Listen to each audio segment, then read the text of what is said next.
I thank the government and the people of Italy for the warm welcome and hospitality accorded to myself and my delegation during this visit. I also recognize the great effort of all IFAD professionals who have made this meeting possible. The theme of the year, Accelerating Action for Food Security, is both tragic and timely.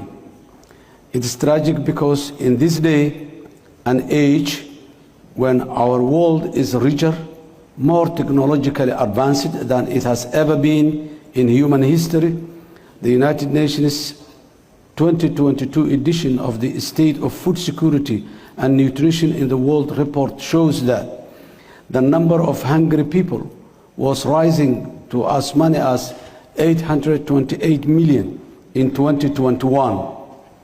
Billions of people could not and still cannot afford a healthy diet, and women and children, as is sadly often the history, remain the most vulnerable to the acutest form of hunger.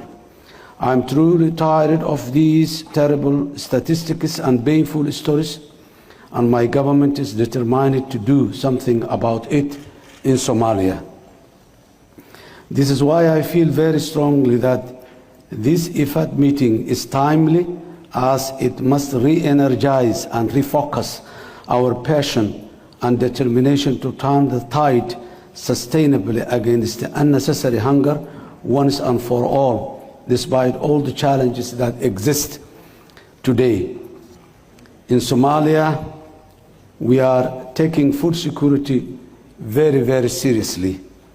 In fact, I have stated many times before that food security is a fundamental part of national security for my government. In this sense, the old saying that a hungry person is an angry person is correct because of lack of food.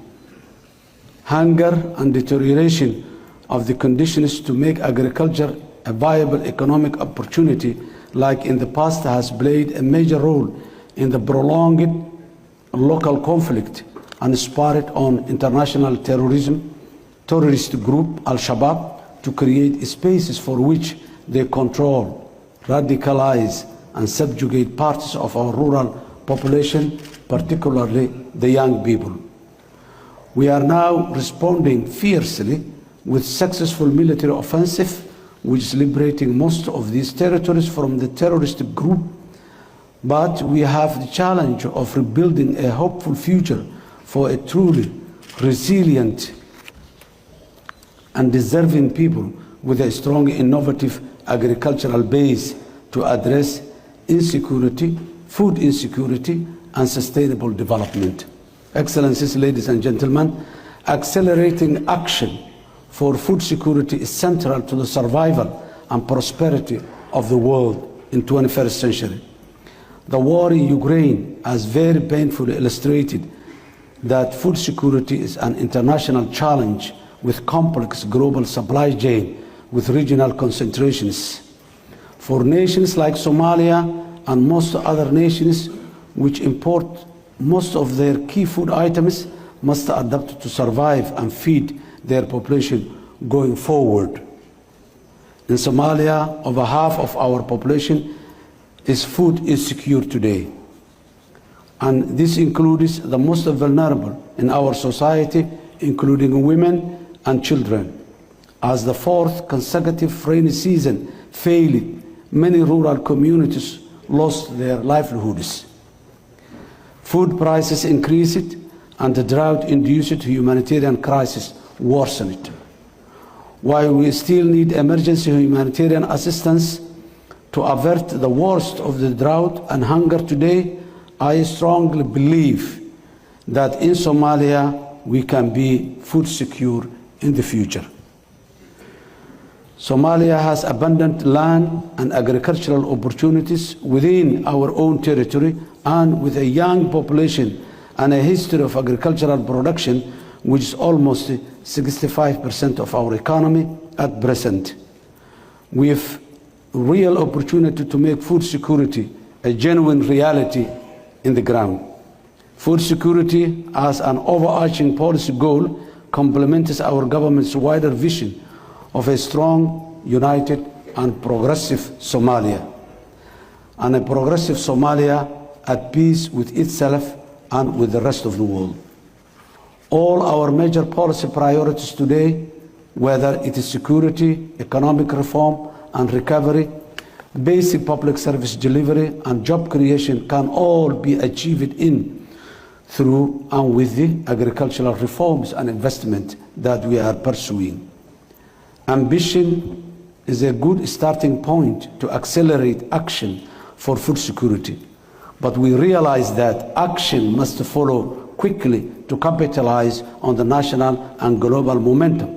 In Somalia, we have clear direction through our Food and Agricultural Delivery Compact, and we have started to take action by committing strengthening our agricultural policies and processes, accelerating human capital investments, and refocusing our collective effort on achieving sustainable socio-economic development with real impact on our people's lives. Our focus is supporting smallholder farmers, pastoralists and agro-pastoralists to revive their land and turn them into a thriving businesses which provide food security for the wider rural communities and Somali nation, while producing enough to both consume locally and sell in the international markets to turn profit. In this regard, Somalia's vibrant private sector and growing financing institutions are all supportive of agricultural investments to modernize the sector, and many have started working directly with farmers, especially women and young men, to re-inject hope and opportunity into agriculture.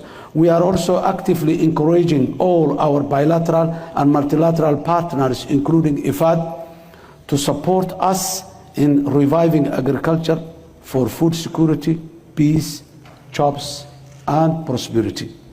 This is very important at a critical time of our country and will most certainly contribute to accelerating food security in Somalia. Excellencies, ladies and gentlemen, Somalia is a rich country in terms of land and marine resources, which should make our country a food basket and not food insecure.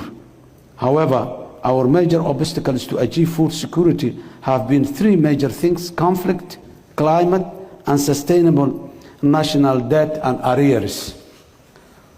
On the matter of conflict, we are now, as I informed you earlier, focused on defeating the international terror group at home, together as one people, alongside our international partners.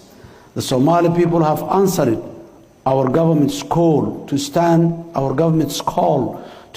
together to defeat the evil of terror from our land, and have organically mobilized and are actively supporting the government security services to liberate their territories. These newly liberated territories include much agricultural land which needs investment, and we are hopeful this can be happen soon.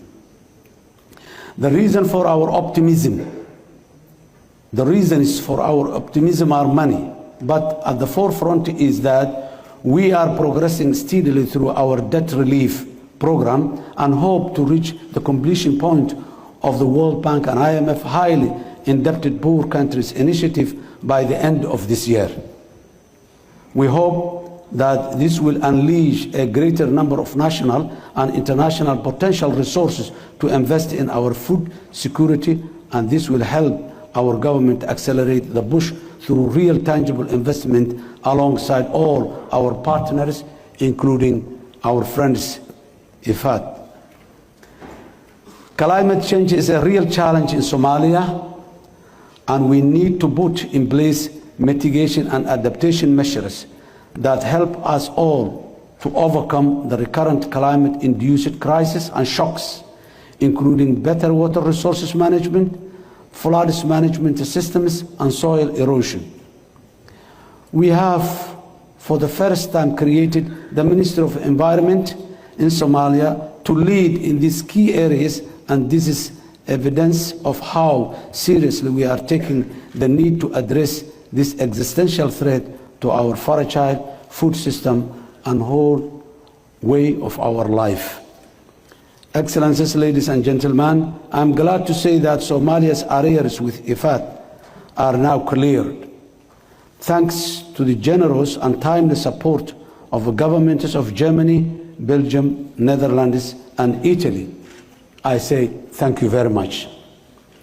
Now, with this new start, IFAD can deepen its engagement with Somalia as we are able to access all the available services from this great institution. I again appreciate and welcome the new re-engaging of IFAD to Somalia. I thank you.